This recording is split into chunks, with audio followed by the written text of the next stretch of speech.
नमस्कार बच्चों, मैं राजेंद्र कुमावत आपका अपने YouTube चैनल उज्ज्वल क्लासेज पर हार्दिक स्वागत करता हूं। प्यारे बच्चों, आज हम कार्यपत्रक 10 सॉल्व करने वाले हैं, जिसकी विषय वस्तु रहेगी बहुपद। अधिगम का बिंदु रहेगा एक पदी बीजीय व्यंजकों का गुणा। एक पद वाले जो बीजीय व्यंजक होते हैं उनको किस प्रकार से गुणा किया जाता है। देखो, यहाँ पे आपको समझाने का प्रयास किया गया है आयत के क्षेत्रफल की सहायता से। क्वेश्चन नंबर 1 है, आयत की लंबाई और चौड़ाई आपको दी गई है, इसका क्षेत्रफल ज्ञात कीजिए। आयत का क्षेत्रफल ज्ञात करने का सूत्र होता है लंबाई गुणा चौड़ाई। आयत का क्षेत्रफल क्या होता है? लंबाई इंटू चौड़ाई। बोलिए सभी एक साथ, लंबाई इंटू चौड़ाई। देखो यहाँ पे लंबाई चौड़ाई का कॉलम आ रहा है, लंबाई के नीचे लिखा हुआ 5x, चौड़ाई के नीचे आ रहा है 4x। तो चरण 1 में कैसे करना है? आपको इन दोनों को गुणा करना है, 5x गुणा 4x। चाहे 4x इधर भी आ सकता है, ये 5x इस साइड में भी आ सकता है। लंबाई इंटू चौड़ाई या चौड़ाई इंटू लंबाई आप लिख सकते हो। अब देखो फिर आगे कैसे किया। चरण 2 के अंदर जो गुणांक है, x का गुणांक यहाँ पे और यहाँ पे, वो दोनों गुणा हो गए हैं, x इंटू एक्स हो गया है। आधार समान होता है तो घातें जुड़ जाती है, तो इसके ऊपर भी एक घात है, इसके ऊपर भी एक घात है। जिसके ऊपर कोई घात नहीं उसके ऊपर कितनी घात रहती है? एक घात रहती है। तो यहाँ पे घात कितनी हो गई? जुड़ के 2। 5 इंटू 4 क्या हो गया? 20। अब नेक्स्ट देखो 2a और 3b। 2a इंटू में करेंगे 3b। अब यहाँ पे जो गुणांक है 2 और 3 ये तो मल्टीप्लाई हो गए, और यहाँ पे a और b भी क्या हो गए? मल्टीप्लाई हो गए। तो क्या बना? 6, 2 इंटू 3 6, a इंटू बी क्या हो गया? A B 6ab। फिर नेक्स्ट देखो 4p 5pq। तो यहाँ पे लिखेंगे 4p इंटू में 5pq। अब यहाँ पे आपको भर के दे रखा है, 4 इंटू में 5 कर दिया, ये p गुणा q, ये तीनों इंटू में आ गए। अब यहाँ पे देखो p इंटू पी, आधार समान है दोनों का, तो ये क्या हो जाएगा? स्क्वायर। 4 इंटू 5 क्या बन गया? 20 p स्क्वायर q। नेक्स्ट देखो 4ab गुणा में क्या आ जाएगा? 5bc। यहाँ पे बना 4 मल्टीप्लाई 5 a मल्टीप्लाई b, ये ab, बी सी, ये वाला बी सी। अब यहाँ पे आपने देखा 4 इंटू 5 20 हो गया, ए आ गया, बी इंटू बी स्क्वायर हो गया, और सी ऐसे कैसे आ गया। नेक्स्ट देखो ये पूरा भर के दे रखा है आपको। अब यहाँ पे देखो क्या है भाई?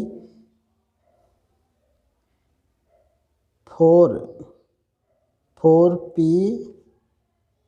गुणा होगा किससे? q माइनस 3 से।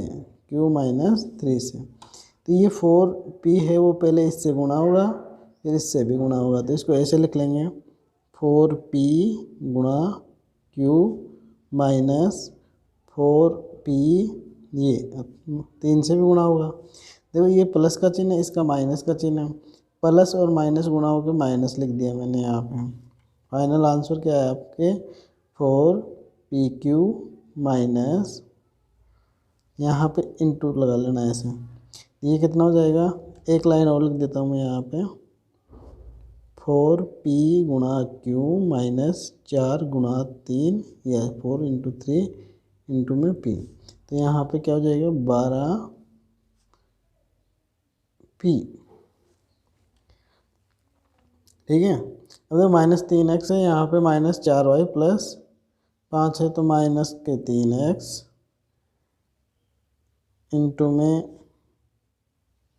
-4y प्लस 5 गुणा करेंगे तो -3x गुणा -4y,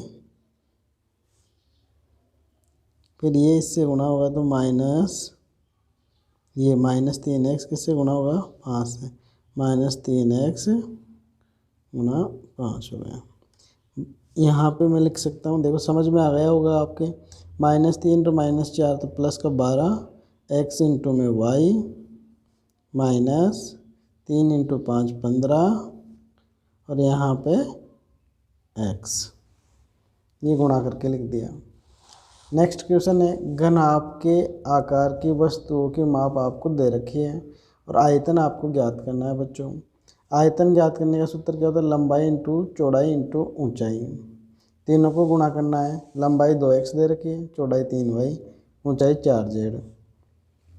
आधार समान होते हैं तो घातें जुड़ जाती हैं, गुणांक होते हैं वो गुणा हो जाते हैं आपस में। चिन्हों का आपको ध्यान रखना है, यहाँ समझा दूँ मैं आपको। यहाँ पे प्लस का चिन्ह गुणा हो प्लस के चिन्ह से तो प्लस ही आता है, माइनस का चिन्ह गुणा होता है माइनस के चिन्ह से तो प्लस हो जाता है, माइनस का चिन्ह गुणा होता है प्लस से तो क्या जाता है? माइनस आ जाता है। ये भी आपको याद रखना है। यहाँ पे देखते हैं 2ax, ठीक है, 2ax गुणा 3by, फिर गुणा में क्या आया? 5cz। अब यहाँ पे जो संख्या है वो क्या है? 2 है, 3 है, 5 है और यहाँ पे ax है, by है और cz है। तो हम देखो इनको गुणा करेंगे, 2 इंटू 3 6 हो गया, 6 इंटू 5 30 हो गया, ठीक है। अब ABC गुणा करेंगे तो ये क्या लिख सकते हैं? इनको ABC, XYZ, तो इनको ऐसे कैसे? XYZ ऐसे लिख देंगे। नेक्स्ट देखो, m स्क्वायर n गुणा n स्क्वायर p गुणा p स्क्वायर q। अब देखो सब अलग अलग है इसमें, ठीक है, कोई संख्या तो आई नहीं है इसमें। तो आप m स्क्वायर n है, n स्क्वायर p है, फिर p स्क्वायर q है। तो हम यहाँ पे ऐसे लिख सकते, देखो m वाला एक ही पद है, m स्क्वायर, n वाले 2 पद हैं तो इनको पास पास में लिख सकते हैं अपन, यानी कि ये गुणा हो कि क्या हो जाएगा? n क्यूब हो जाएगा, ये गुणा हो कि क्या हो जाएगा? p क्यूब हो जाएगा, ये q ऐसे कैसे रह जाएगा, ठीक है। इसमें भी यही लिख दो आप, m square n cube p cube और q। यहाँ पे गुणा नहीं लगाओगे तो भी गुणा ही माना जाएगा। फिर 2p गुणा 4q स्क्वायर गुणा 6q क्यूब। यहाँ पे देखा आपने 2 इंटू 4 इंटू 6 हो गया, p इंटू में q स्क्वायर इंटू में q क्यूब हो गया। गुणा किया इनको, 4 दूनी में 8 और 8 पंजे 40, 48 आ गया। p ये वाला, q इसमें गुणा होंगे तो घातें जुड़ जाएगी तो q की पावर 5 आ गया, q की पावर 5 आ गया। इसी प्रकार से ये हैं x प्लस 2 इंटू में 3x इंटू में y, इसको ऐसे लिख सकते हैं अपन, x प्लस 2, इनको गुणा किया तो ये क्या हो गया? 3xy। अब यहाँ पे ये 3xy इससे भी गुणा होगा तो क्या हो जाएगा? 3x स्क्वायर, x यहाँ पर भी है यहाँ पर भी, ये इससे गुणा होगा ना तब स्क्वायर हो गया, और ये जब इससे गुणा होगा 2 से प्लस 2 से तो 6xy हो गया। इस प्रकार से आपकी ये वर्कशीट कंप्लीट होती है प्यारे बच्चों। यदि आपको वीडियो पसंद आ रहा है तो अपने दोस्तों को अधिक से अधिक शेयर करें। धन्यवाद।